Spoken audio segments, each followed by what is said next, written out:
በኸንደቅ ዘመቻ ዕለት አንሷሮች ቆመው ሰልማን ከኛ ነው አሉ። ሙሃጅሮችን ተነሱና አረ ሰልማን ከኛ ነው ሲሉ ነብዩ ሰለላሁ ዐለይሂ ወሰለም ሁለቱንም ተጣሩና ሰልማንማ የኛ ነው አህለል በይት ብለው ተናገሩ።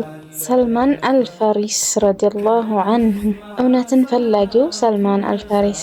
አሁን ደግሞ ሌላውን ጀግና ስብዕና ከፐርሺያ ምድር ልናይ ነው። ከእርሱ በኋላ ከዛች ምድር ኢስላምን ብዙዎች ተቀብለዋል። በእምነት በእውቀትና በምድራዊ ህይወት ጥግም ደርሰው ነበር። በዚህ ብቻም ሳይገደቡ የኢስላም አንጸባራቂና ጉልህ መታያ ማማም ሆነዋል። ሙስሊም ፈላስፋዎች፣ የህክምና ጠበብቶች፣ ህግ አዋቂዎች፣ የስነ ፈለክ ተመራማሪዎች እና ወዘተ ፈልቀውባታል። የሰልማን ሀገር የመጀመሪያው የኢስላም ዘመን ልጆች ከብርሃን ፍንጣቂ የሆኑ ስብዕናዎች ስብስብ ነበር። ከየሀገራቱ ይመጣሉ። የተለያየ አስተሳሰብ፣ ባህል ያሳደጋቸው ቢሆኑም እምነቱ ግን አዋሃዳቸው፣ የአንድ መስመር ተሰላፊዎች አደረጋቸው። መልእክተኛው ሰለላሁ ዐለይሂ ወሰለም የእምነታቸውን በረከታማ መስፋፋት በእርግጥ ተንብየዋል። አረ እንደውም ከልዑሉና አዋቂው ጌታቸው እውነተኛ የሆነ ቃል ኪዳን ተገብቶላቸዋል። ከዕለታት በአንዱ ቀን ዘመንና ቦታን ቀረብ አድርጎ አሳያቸው። የኢስላም ሰንደቅ በመሬት ከተሞች ካስማ ላይ ከፍ ብሎ ሲውለበለብ በአይናቸው በብረቱ ተመለከቱ።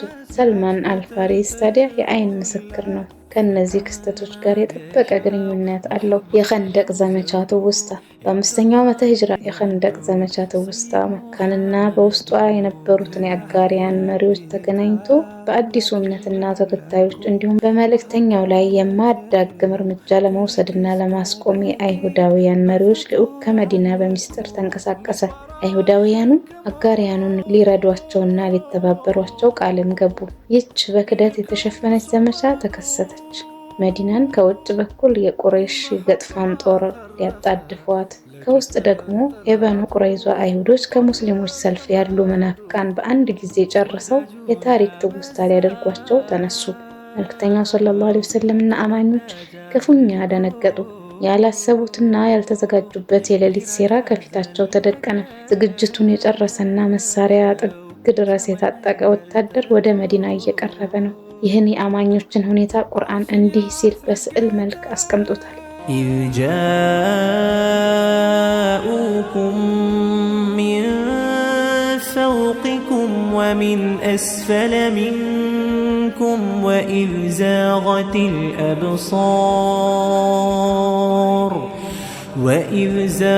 الأبصار وبلغت القلوب الحناجر وتظنون بالله الظنونا ከበላያችሁም ከናንተ በታችን በመጡባችሁ ጊዜ አይኖችን በቃበዙ ልቦችም ላንቃዎች በደረሱና በአላህም ጥርጣሬዎችን በጠረጠራችሁ ጊዜ ያደረገላችሁን አስታውሱ።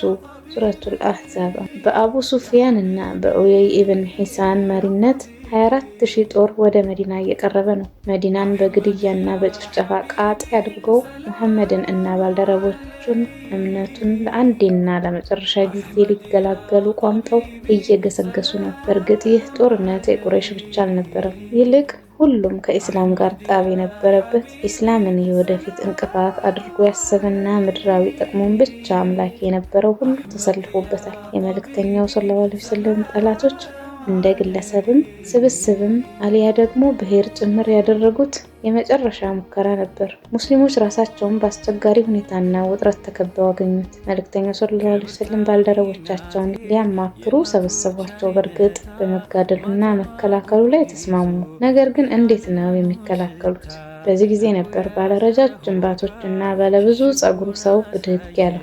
በእርግጥ መልእክተኛው ሰለላሁ ዐለይሂ ወሰለም ለዚህ ሰው ግዙፍ ፍቅርና የከበረ እይታ ነበራቸው። ሰልማን ረዲየላሁ ዐንሁ መዲናን ከተራራ ላይ ሆኖ ቁልቁል ወደ ታች በጥልቀት አያት። በተራሮች የታሸገች በትላልቅ ቋጥኞች የተከበበች ሆና አገኛት። ስለዚህም አለ እየመጣ ያለው ወታደር በቀላሉ መሸሸጊያና አድፍጦ መዋጊያ ቦታ ሊያገኝ ነው። ሰልማን ፐርሺያ ያለ የጦርነት ስልትና እንዴት ማሸነፍ እንደሚቻል ጥልቅ ግንዛቤን ቋጥሮ ስለነበር በፍጥነት ወደ ነብዩ ሰለላሁ ዐለይሂ ወሰለም ሄደ። አረቦች አይተውት የማያውቁትን የመከላከልና የመዋጋት ስልት ለነብዩ ሰለላሁ ዐለይሂ ወሰለም ይዞ ቀረበ። ሐሳቡ የምሽግ ቁፋሮ ነበር። መዲና ዙሪያዋን በጥልቅ ጉድጓድ እንድትከበብ በዚህ ዘመቻ ይህ ቁረይሽ አይታ የማታውቀው ምሽግ ባይቆፈርና ባትደናገጥ የጦር ኃይሉ ለወር ያህል ድንኳን ውስጥ ተስፋ ቆርጦ በቁም የሞተ ሬሳ ሆኖ መዲናን ሰብሮ አለመግባቱ ባይከሰት፣ ከዚያም አላህ ሱብሓነሁ ወተዓላ በአንዱ ሌሊት ኃይለኛ ንፋስ ልኮ ድንኳናቸውን ባይመነጋግለውና የተስፋቸውን ቋንጃ ባይሰብረው ሙስሊሞች ምን ይጠብቃቸው ነበር ስንል አላህ ይወቀው። አቡ ሱፊያን ወታደሩን በመጣበት ይመለስ ሲል ትዕዛዝ አሳለፈ። ይህ ምሽግ ሲቆፈር ታዲያ ሰልማን ከእምነት ወንድሞቹ ጋር ቋጥኝ መፍለጫ ይዞ ሲቆፍር ነበር። ያ የእዝነት ነቢይም ሰለላሁ ዐለይሂ ወሰለም እንደ ባልደረቦቻቸው ጎንበስ ቀና እያሉ ሲቆፍሩ ነበር። ሰልማን እየሰራ በነበረበት ቡድን ላይ ግን መቆፈሪያቸው ከበድ ያለ አይነኬ ቁጣኝ ተቀብሮ አገኛቸው። ሰልማን የጠንካራ ጡንቻ ባለቤት ነበር። ሁለት ክንዶቹን ከፍ አድርጎ ቋጥኙን በመፍለጫ ሲኮረኩም ወዲያው ወደ ኩረት የሚቀይር ጉልበት ነበረው። ነገር ግን ይህች ቋጥኝ ያን ጉልበቱን አራቀችው፣ አደከመችው። ባልደረቦቹ ጋር ቢታገሉ ብዙ መጓዝ አልቻሉም። ሰልማን ወደ መልእክተኛው ሰለላሁ ዐለይሂ ወሰለም በመሄድ የምሽጉን መስመር ቁፋሮ ለማስቀየር ፍቃድ ጠየቀ። ምክንያቱም ያቺ ጠንካራ ቋጥኝ ናት። መልእክተኛው ሰለላሁ ዐለይሂ ወሰለም ግን የነ ሰልማንን ቡድን ለማገዝ አብረውት መጡ። ቋጥኛውን ሰዋይዋት መዶሻ ጠየቁ። ፍንጣሪ እንዳይመታቸው ባልደረቦቻቸውን ትንሽ ራቅ እንዲሉ ጠየቋቸው። በአላህ ስም አሉ። ጠንከር አድርገውና ቆርጠው በተከበሩት እጆቻቸው መዶሻውን ከፍ አድርገው ቋጥኛዋን መቷት። ከፍተኛ ብርሃን ቦግ ብሎ በራ። መዲናን ያሸበረቀ ብርሃን እንደነበረ ሰልማን ተናግሯል። መልእክተኛው ሰለላሁ ዐለይሂ ወሰለም አላሁ አክበር፣ የፐርሺያ ቁልፍ ተሰጠኝ፣ ትልልቅ ህንፃዎቿ እየታዩኝ ነው፣ የኪስራ ከተሞች ተገለጡልኝ፣ ህዝቦቼ ይነግሱበታል አሉ። አሁንም መፍለጫውን ከፍ አደረጉት። ለሁለተኛ ጊዜ መቱት። አሁንም ካለፈው የበለጠ ብርሃን በራ። ላኢላሃ ኢላላህ አላሁ አክበር፣ የሮምን መክፈቻ ቁልፍ ተሰጠው። ቀያይ ህንፃዎቿ እየተንጸባረቁ እየታዩኝ ነው፣ ህዝቦቼ ይነግሱባታል። ለሶስተኛ ጊዜ መዶሻውን ከፍ አድርገው መቱት። ቋጥኛ ተሸነፈች። ራሷ ለነብዩ ሰለላሁ ዐለይሂ ወሰለም ብርቱ ምት ራሷን ሰጠች። የተንቦገቦገ ብርቱ ብርሃን ወጣት። መልእክተኛውም ሙስሊሞችም አንድ ላይ ላኢላሃ ኢላላህ አላሁ አክበር አሉ። በዚች ቅጽበት የሶሪያ ሰንደቅና ሌሎች የምድር ከተሞች ላይ ለወደፊት የአላህ ሰንደቅ የሚውለበለብባቸው ቦታዎች እያየሁ ነው አሉ። አማኞቹ ከገዘፈ እምነት ደስታ ጮሁ። ይህ አላህና መልእክተኛው የገቡልን ቃል ነው አሉ። ከዚያም መልእክተኛው እውነት ተናገሩ አሉ። ሰልማን ረዲየላሁ አንሁ የምሽጉ ቁፋሮ ዋና አማካሪ ነበር። የሩቅ ሚስጥራትና የቀጣይ ሂደት ትንቢት ብርሃን ባለቤት የነበረችው ቋጥኝ ባልደረባ ነበር። ከውስጧ ብርሃን ሲወጣ አይቷል። የብስራት ዜናዎቹን ሰምቷል። አዎ መልእክተኛው ሰለላሁ ዐለይሂ ወሰለም ጎን ቆሞ ነበር። እናም ሰልማን በህይወት እያለ የብስራቶቹን ተፈጻሚነት አይቷል። በእውንም የኖሯቸው የፐርሺያን እና ሮምን ከተሞች ተመልክቷል። የሱዳን፣ ሶሪያ፣ ግብፅን እና ኢራቅ ከተሞችን አይቷል። በእነዚህ ከተሞች ላይ የእውነት ቅናቻ እንዲሁም የመልካም ጥሪ ተስተጋብቶ ከከፍተኛ ማማ ላይ ሆኖ ብርሃኑን እየረጨ ብዙ ቦታዎችን አሳምሯል። እነሆ ጥላዋ የሚያምርና ረዘም ያለች ዛፍ ስር ተቀምጦ ለባልደረቦቹ እውነትን ፍለጋ ከሀገር ሀገር እንዴት እንደኳተነ እየነገራቸው ነው። ከህዝቦቹ ከፈርሳውያን እምነት ወደ ክርስትና፣ ከክርስትና ደግሞ ወደ ኢስላም እንዴት መጣ፣ ከአባቱ ቤት ድል በምቾት ወደ ድህነት እቅፍ መንፈስና ህሊናውን እንዴት ማጥራት እንዳለበት የዘዴ ፍለጋ በባሪያ ገበያ ውስጥ እንዴት እንደተሸጠ፣ ከነቢዩ ሰለላሁ ዐለይሂ ወሰለም እንዴት እንደተገናኘ እንዳመነባቸው እየተረከ ነው። ስለሚያወራው አንጸባራቂ ታሪክ ለመስማት ኑ ከስብስቡ ጠጋ እንበል። እነሆ ሰልማን ጀመረ። ጀይ ከሚባል ጎሳ የተገኘው የአስበሃን ሰው ነኝ። አባቴ ግዛቷ መሪ ነበር። ከአላህ ፍጡራን በሙሉ እኔ ለአባቴ ተወዳጅ ሰው ነበርኩ። መጁሲያ ላይ ታግቻለሁ። የምናቀጣጥላት እሳት አለቃም ሆንኩ። አባቴ በአመት 2 ምርት የሚሰጥ መሬት ነበረው። አንድ ቀን ወደዛ ላከኝ። በመንገዴ ላይ የክርስቲያኖችን ቤት አምልኮ አየሁ። ሲጸልዩም ተመለከትኩ። ምን እንደሚሰሩ ለማየት ገባሁ። ጳጳሱን ባየሁት ጊዜ ተገረምኩ። ለራሴም ይህማ እኛ ካለንበት እምነት የተሻለ ነው አልኩ። ፀሐይ እስክትገባ አልተለየኋቸውም። ወደ አባቴ መልእክትም አልሄድኩም። መልእክተኛ ልኮ እስኪያስወስደኝ ወደ ቤትም አልተመለስኩም ነበር። ክርስቲያኖቹን በጉዳያቸው እና በእምነታቸው ስለተመሰጥኩ የእምነታቸው ምንጭ የት እንደሆነ ጠየቅኳቸው። ሻም ውስጥ እንደሆነ ነገሩ። ወደ ቤት እንደተመለስኩ ለአባቴ ቤተክርስቲያን ውስጥ በሚያመልኩ ሰዎች በኩል እንዳለፍኩና ሳያቸው እንደሳበኝ ነገርኩት። ከኛም እምነት የእነርሱ ይሻላል ስለው ተቆጣኝ። እኔም ተከራከርኩት። እግረ ሙቅ አስገብቶኝ አገተኝ። ወደ ክርስቲያኖቹ እምነታቸውን እንደተቀላቀልኩና ከሻም የሚመጣ ሲራራ ካለ ከመመለሱ በፊት ከነርሱ ጋር ወደ ሻም አብሬ እንዲሄድ እንዲያሳውቁኝ መልእክት ላኩባቸው። ባልኳቸው መሰረት ላኩልኝ። ሰንሰለቱን በጥሼ ወጣሁ። አብሬያቸው ወደ ሻም ሄድኩ። እንደደረስኩ ስለ አዋቂያቸው ጠየቅኩ። የቤተ ክርስቲያኑ ዋና ጳጳስ እንደሆነ ነገሩን። ወደ እርሱ ሄድኩ። ስለ ሁኔታ የነገርኩት። እርሱን እያገለገልኩ ማምለክ ጀመርኩ። ነገር ግን ይህ ጳጳስ በእምነቱ ላይ እኩይ ነበር። ለሰዎች መከፋፈል ያለበትን ገንዘብ ሰብስቦ ለራሱ ያደልብ ነበር። ሞተና በእርሱ ቦታ ሌላ ጳጳስ ተኩበት። እምነታቸው ውስጥ ከእርሱ የተሻለ አላየሁም። የወዲያኛው ዓለም ከጃሉት ትልቅ ምድራዊ ነጸብራቅ ግዴለሽ እና ከአምልኮ ስንቅ የሚቋጠር ሰው ነበር። ከእርሱ በፊት ማንንም ወድጄ በማላውቅበት ሁኔታ ወደድኩት። መሞቻው ሲቃረብ ከአላህ የሆነው ጉዳይ ሞት እንደምታዩ ቀርቦሃል። በምን ታዘኛለህ? ምንስ አደራ ትለኛለህ? አልኩት። ሞሱል ካለ አንድ ሰው በስተቀር እኔ ባለሁበት መንገድ ላይ ያለ ማንንም አላውቅም አለኝ። ከሞተ በኋላ ሞሱል ወዳለው ሰው ወጥቼ ስለ ሁኔታ የነገርኩት። አላህ እስከፈቀደው ጊዜ ድረስ እርሱ ዘንድ ቆየሁ። ሞት ሲያካብበው እሱንም ጠየቅኩት። ሮም አሙሪያ ካለ ሰው ጋር እንድገናኝ አዘዘኝ። ተጉዤ ያገኘሁት። ከእርሱ ጋር መኖር ጀመርኩ። ለህይወቴ የቁም ከብቶችና ፍየሎች ማርባት ጀመርኩ። ይህም ሰው የሞት ጣር ያዘው። ወደ ማን አደራ ትለኛለህ ብዬ ጠየቅኩት። ልጄ ሆይ አሁን እንኳ ትሄድበት ዘንድ የምልክህ እኛ ባለንበት መንገድና ፍኖት ያለ ሰው አላውቅም። ነገር ግን በኢብራሂም ፍኖት ሆኖ የሚላክ ነቢይ የሚመጣበት ዘመን ተቃርቧል። የተምር ዛፍ የበዛበትና በሁለት ኮረብታዎች መሃል ወዳለች ከተማ ይሰደዳል። ከቻልክ ወደሱ ሂድ አለኝ። የማይደበቁ ተአምራት አሉት። የሶደቃ መጽዋት ምግብ አይመገብም፣ ስጦታ ይቀበላል። በትከሻዎቹ መሃል የነብይነት ማህተም አለው። ስታየው ታውቀዋለህ። አንድ ቀን የሲራራ ነጋዴዎች አጋጠሙኝ። ስለ ሀገራቸው ጠየኳቸው። የአረቢያ ፔኒንሱላ ሰዎች እንደሆነ አወቅኩ። ከብቶችን እና ፍየሎችን ሰጥቻቸው ወደ ሀገራችሁ አብሬያችሁ ልሂድ ውሰዱኝ ስላቸው ተስማሙ። የጉዞ ባልደረባቸው ሆኜ እስከ ዋዲል ቁራ የተሰኘ ቦታ ድረስ መጣን። እዚህ ቦታ ስንደርስ ግን ሸፍጥ ሰሩብኝ።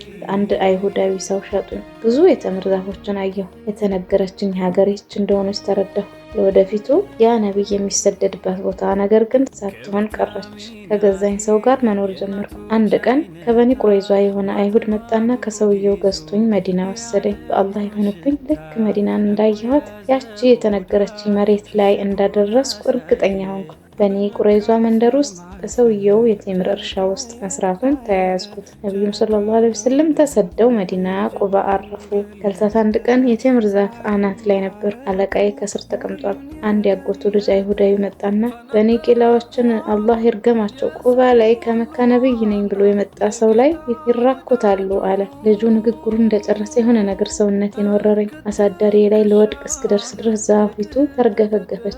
በፍጥነት ወረድኩና አሁን ምን አልክ? ዜናውስ ምንድነው ስለው አሳዳሪ በከባድ ጥፊ ፊቴን አነደደኝ። በማያገባህ ምን ጥልቅ አረገህ? በል ወደ ስራ ሂድ አለኝ። ወደ ስራዬ ተመለስኩ። ሲመሽ ያለችኝን ቋጥሬ የአላህ መልክተኛ ሰለላሁ ዐለይሂ ወሰለም ወዳሉበት ኩባ አቀና። ወዳሉበት ስገባ የተወሰኑ ባልደረቦቻቸው ጋር ናቸው። እንግዳ ስለሆናችሁና የሚያስፈልጋችሁ ብዙ ነገር አለ። እኔ ለምጽዋት ሶደቃ የተሳልኩት ምግብ አለ ያላችሁበት ሲነገረኝ ይህ ሶደቃ ለእናንተ እንደሚገባ አስቤ ይዤው መጣሁ አልኩና ፊታቸው አስቀመጥኩት። መልእክተኛው ሰለላሁ ዐለይሂ ወሰለም ወደ ባልደረቦቻቸው ዞር አሉና ቢስሚላህ ብላችሁ ተመገቡ አሉ። እርሳቸው ግን እጃቸውን አልዘረጉም። በውስጤም በአላህ ይሁንብኝ ይቺ አንዷ ምልክት ናት። እርሱ ሶደቃን አይመገብም። በቀጣይ ቀንም ምግብ ይዤ ወደ መልእክተኛው ተመልሼ መጣሁና እንዳየሁት ሶደቃን አይበሉም። ስጦታ ይዤልዎት መጥቻለሁ ብዬ ፊታቸው አደረኩት። ባልደረቦቻቸውን በአላህ ስም ተመገቡ አሉና አብረው በሉ። እኔም ራሴ በአላህ ይሁንብኝ ይህቺ ሁለተኛዋ ናት አልኩኝ። አዎ ስጦታን ግን ይመገባሉ። ተመለስኩና የተወሰኑ ቀናት ቆየሁ። ወደ እርሳቸው ሲሄድ በቂ ጀናዛ ለመሸኘት በሄዱበት ባልደረቦቻቸው ዙሪያቸውን ከበዋቸው ተቀምጠው አገኘኋቸው። ሁለት ኩታዎችን አንዱን ከላይ ለብሰው ሌላውን ታጥቀው ነበር። ሰላምታ ቀረብኩላቸው። ትከሻቸው መሀል ያለውን የነብይነት ማህተም ለማየት ስንቆራጠጥና ስንጠራራ ነበር። ይህንንም ስላወቁብኝ ከትከሻቸው ፎጣውን አወረዱት። ምልክቱን በተነገረኝ ቦታ ላይ አየሁት። ያ ጳጳስ እንደነገረኝ ማህተሙን ተመለከትኩት። ዘልዬ የተደፋሁበትና እያለቀስኩ እሰማው ጀመር። ነቢዩ ሰለላሁ ዐለይሂ ወሰለም አረጋጉኝና ከፊታቸው ቁጭ አልኩ።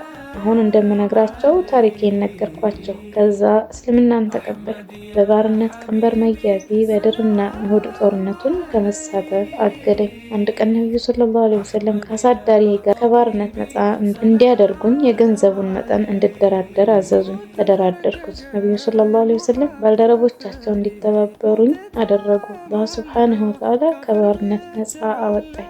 ነፃነቱ የተጠበቀ ሙስሊም ሆኜ ኖርኩ። ከነብዩም ሰለላሁ ዐለይሂ ወሰለም ጋር አብሬ የኸንደቅን ዘመቻ ተሳተፍኩ። ሰልማን ረዲየላሁ አንሁ ግዙፉንና ምርጥ የሆነውን ስለ እውነት ፍለጋ መኳተምን እንዲህ በሚያምር መልኩ ተረከ። የህይወቱን ግብ ያሰመረለት ፍኖት። በእርግጥ ይህ የሞራል ልዕልና ነው። ከፍታን የተመኘች መንፈሱ ጠንካራ ፈተናዎችን አሸንፎ የበላይ ከሆነ በኋላ ወደ ታች መውረድ አይታሰብም። ስለ እውነት ለፋ። ከአባቱ በፍቅርና እንክብካቤ ከተከበበ ቤት ምንንም ወደማያውቀው መንከራተት ገባል። ከቦታ ቦታ ከሀገር ሀገር በባርነት ቀንበር ታስሮ እስኪደክም ተጓዘላት። የተለያዩ የህይወት መንገዶችን ቃኘ። ስለ እርሷም የሞጠኝ አለ። መስዋዕትነትን ከፈለ። አላህም ታዲያ በምድር ከመልእክተኛው ጋር በማገናኘት በኢስላም ካሰው። ረዘም ያለ እድሜ ሰጥቶትም የኢስላም ሰንደቅ በምድር ስትውለበለብ መመልከት ቻለ። የአላህ ሱብሓነሁ ወተዓላ ደጋግ ባሪያዎች የምድርን ጫፎች ሞልተዋት በቅናቻና ምሪት ሂዳያ በፍትህ ሞልተዋት ማየት ቻለ። የዚህ ሰው ኢስላም ስለምን አማረ? ስለምንስ በእውነት የታገዘ ሆነ? በእርግጥ የእርሱ ኢስላም የትጉሃንና ጥንቁቃኑ ነበር። ስለ ምድራዊ ህይወት የነበረውን ግዴለሽነት ቅልጥፍናውንና ጥንቁቅነቱን አይተው ሰዎች ከዑመር ኢብን አልኸጣብ ጋር ያመሳስሉት ነበር። ሰልማን ረዲየላሁ አንሁ ከአቡ ደርዳ ረዲየላሁ አንሁ ጋር ለተወሰኑ ቀናት አንድ ቤት አብረው ቆዩ። አቡ ደርዳ ረዲየላሁ አንሁ ቀን ይጾማል፣ ሌሊት ይቆማል። ሰልማን ታዲያ አቡ ደርዳን ከዚህ ጥግ የደረሰ አምልኮ ወደ መካከለኛ ሊመልሰው ከጀለ። አንድ ቀን የሱና ጾምን አስፈሰከው። አቡ ደርዳ ሰልማንን እየወቀሰ ለጌታዬ እንዳልጾም እና እንዳልሰግድ ትከለክለኛለህ አለው። ሰልማንም ዓይንህና ቤተሰብህ ካንተ መብት አላቸው፣ ጾም፣ አፍጥር፣ ስገድ፣ ተኛ ሲል መለሰለት። ይህ ዜና ለነብዩ ሰለላሁ ዐለይሂ ወሰለም ደረሳቸው። ሰልማን እውቀትን ጠገበ ሲሉ አድናቆታቸውን ገለጹ። መልእክተኛው ሰለላሁ ዐለይሂ ወሰለም ከህሊናው ብስለትና የዳበረ እውቀቱ በተጨማሪ ስነ ምግባርና ሃይማኖተኝነቱንም ያዩ ነበር። በኸንደቅ ዘመቻ ዕለት አንሷሮች ቆመው ሰልማን ከኛ ነው አሉ። ሙሃጅሮችን ተነሱና አረ ሰልማን ከኛ ነው ሲሉ ነብዩ ሰለላሁ ዐለይሂ ወሰለም ሁለቱንም ተጣሩና ሰልማንማ የኛ ነው አህለል በይት ብለው ተናገሩ። በእርግጥ እርሱ ለዚህ ክብር የተገባ ነበር። አልይ ብኑ አቡ ጣሊብ ረዲየላሁ አንሁ ሉቅማን አልሐኪም ብለው ይጠሩት ነበር። ሰልማን ረዲየላሁ አንሁ ከሞተ በኋላ ስለሱ ሲጠየቁ እሱማ ከእኛ ከአህለል ቤት ነው፣ ለእናንተ ሉቅማን አልሐኪምን አላችሁን ሲሉ መልሰው ነበር። እርሱ የመጀመሪያዎቹም የመጨረሻዎቹም ትውልድ እውቀት ተሰጥቶታል። የመጀመሪያዎቹን መጽሐፍት አንብቧል፣ የመጨረሻውንም እንዲሁ። እርሱ የማይነጥፍ የእውቀት ባህር ነው ሲሉ አክለዋል። በዑመር ረዲየላሁ አንሁ ዘመን ኸሊፋ መዲናን ሊጎበኝ መጣ። ዑመር ረዲየላሁ አንሁ ከዚህ በፊት ለማንም ሰርተውትና አድርገው የማያውቁትን ነገር አደረጉ።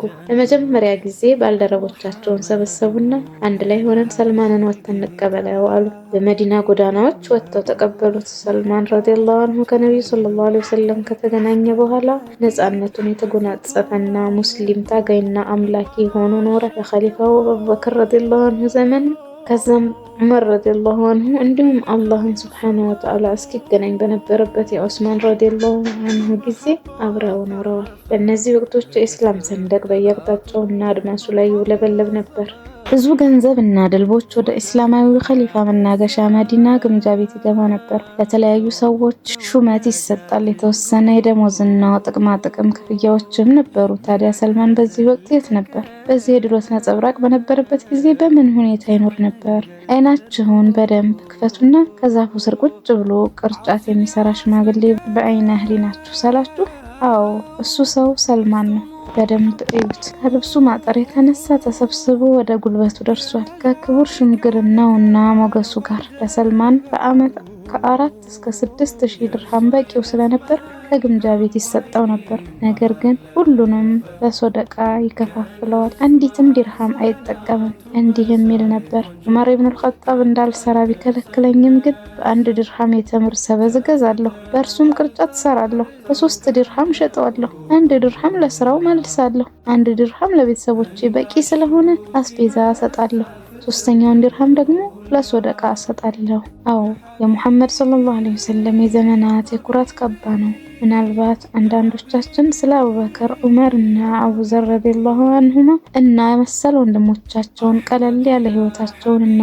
ጥንቃቄያቸውን ስንሰማ የአረቦች የህይወት ዘዴያቸው ነው ልንል እንችላለን። የአረቢያን ፔኒንሱላ አንድ አረብ ለህይወቱ የሚያስፈልገውን በቀላሉ ስለሚያገኝ ነው ልንልም እንችላለን። ነገር ግን አሁን ይኸው አንድ ከፐርሺያ ምድር ከተገኘ ምቾትና ድሎት ካሳደጉት ከድሆች ሳይሆን ከመሪዎች የነበረ ሰው ፊት ነው ያለነው። ድሎትን መትረፍረፍን እና ጸጋን ችላ ብሏል።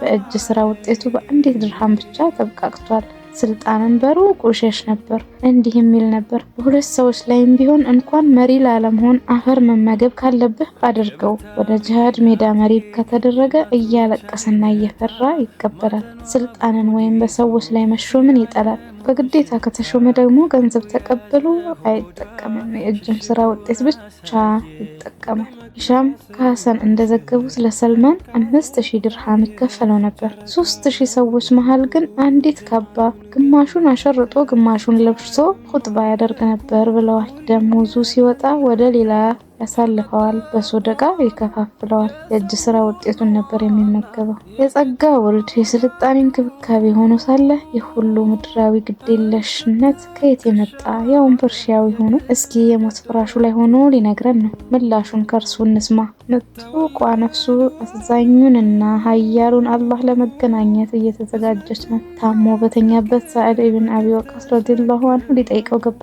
ሰልማን አለቀሰ። ሰዕድም አባ አብደላህ ሆይ ለምን ታለቅሳለህ? መልእክተኛው እኮ ወደው ነው የሞቱት አለው። ሰልማንም በአላህ ይሆንብኝ፣ ሞትን ፈርቼና ለህይወት ጓጉቼ አይደለም ያለቀስኩት። ነገር ግን አላህ መልእክተኛ ሰለላሁ ዐለይሂ ወሰለም አንዳችሁ ከዱንያ የጋላቢ ያህል ድርሻ ብቻ ይኖረው ብለውን ነበር። እኔ ደግሞ እንደምታይኝ በዚህ ሁሉ ቁስ ተከብቤያለሁ አለ። ሰዕድ ቤቱን አየሁት፣ አንዲት ድስትና የውዱ ማድረጊያ ዕቃ ነው ያሉት ይላል። ሰዕድም አቡ አብደላህ ሆይ ካንተ የምንይዘው ምክር ካለ ጣል አድርግልን አለው። ሰዕድ ሆይ አንድ ነገር መስራት ስትሻ ስራዋን፣ ስትፈርድ ፍርድህን፣ እጅ ላይ ያለን ነገር ስታከፋፍልም ጭምር አላህ ዘንድ አስታውሳት። ከዚህ በፊት ነፍሱን በገንዘብ ስልጣንና ዝና የሞላው ዛሬ ደግሞ በመብቃቃት የሞላት ሰው ይህ ነበር። መልእክተኛው ሰለላሁ ዐለይሂ ወሰለም እርሱንና ሌሎች ባልደረቦቻቸውን በአጠቃላይ ዱንያን እንዳያመልኩ ባሪያዋ እንዳይሆኑና የጋላቢ ስንቅ ያህል እንዲይዙ መክረዋቸው ነበር። በእርግጥ ሰልማን ቃሉን ጠብቋል። እንዲህም ሆኖ ግን ድንበር አልፌ ይሆን ብሎ ፈርቶ ነፍሱ ለጉዞ በምትዘጋጅበት ወቅት ፊቱ በእንባ ራሰ። የሚመገብባት ድስት፣ የሚጠጣባትና ውዱ የሚያደርግባት ኮዳ በዱንያ ቁስ የተከበበ አስመሰሉት። ከዚህ በፊት ዑመርን ይመስላል አላልኳቸው? በተለያዩ ከተሞች መሪ ተደርጎ በተሾመባቸው ጊዜያት እንኳን ሁኔታው ምንም አልተቀየረም ነበር። አሚር ስለሆነ የሚከፈለውን ገንዘብ ፍጹም እንዳያገኘው ይጠነቀቅ ነበር። አለባበሱ ካፖርት ነው። አንድ ቀን በመንገድ ላይ ሲዘዋወር ከሻም ተምርና ቲን ፍሬ የያዘ አንድ ሰው መጣ። መሸከሙ የደከመው ይህ ሰው ከፊት ለፊቱ ካሉ ሰዎች መሃል ድሃ የሚመስለውን አሸክሙ የሚፈልገው ቦታ ካደረሰለት በኋላ የልፋቱን ዋጋ ለመስጠት አሰበ። ሰልማን ረዲየላሁ ዐንሁ አይኑ ውስጥ ስለገባበት በምልክት ጠራውና መጣ። እስቲ ተሸከም ይህን አለው። ተሸከመና አብረው መሄድ ጀመሩ። ሰልማን ረዲየላሁ ዐንሁ መንገድ ላይ ሰዎችን ስላገኘ ሰላምታ አቀረበ። ቆም ብለው በአሚሩም ላይ ሰላም ይስፈን ብለው መለሱ። ሰውየው ደንገጥ ብሎ በአሚሩም ላይ ሰላም ይስፈን? የቱን አሚር ለማለት ፈልገው ነው አለ። በጣም የተገረመው ደግሞ ከነዚህ ሰዎች መሃል አሚራችን እኛ እንሸከም ብለው ሲሽቀዳደሙ ማየቱ ነበር። ይህ የሻም ሰው ሀገረ ገዢው ሰልማን አልፋሪስ እንደሆነ አወቀ። ተደናግጦ ይቅርታ ጠየቀው። ከናፍሮቹ ተንቀጠቀጡ። በጣም እንዳዘነ ነገረው። ያሸከመው እንዲቀበለው ሲጠጋው ሰልማን ግን ራሱን በማወዛወዝ ተቃውሞውን ገለጸ። ቤትህ እስከማደርስልህ ድረስ አላወርድም አለው። አንድ ቀን ሹመትን ለምን ትጠላለህ ተብሎ ሲጠየቅ ወተቷን ሲጠቧት ጥፍጥናዋን እና ሲያቋርጧት ምሬቷ ከባድ ነው ሲል መልሷል። አንድ ቀን ጓደኛው ቤቱ ሲገባ ሰልማን ሊጥ ያቦካል። አገልጋይህስ ሲል ጠየቀው። ለአንድ ጉዳይ ላክናት፣ ሁለት ስራ እርሷ ላይ መደራረብን ጠላን አለው።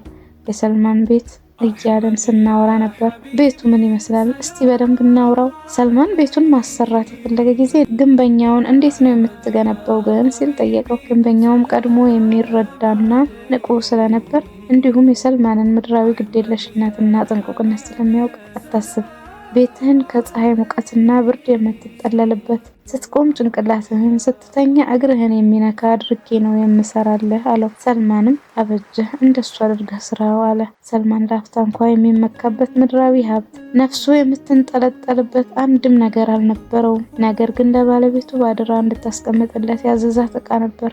በሞተበት ዕለት ንጋት ላይ እንድትሰጠው ጠየቃት። እንድትደብቅልኝ የሰጠሁሽን ዕቃ አምጪልኝ አላት። ይዛለት መጣች። መካ የተከፈተች ዕለት ያገኘው ስሙት የምቀባው ብሎ ጠብቆ ያስቀመጠው ሚስክ ነበር።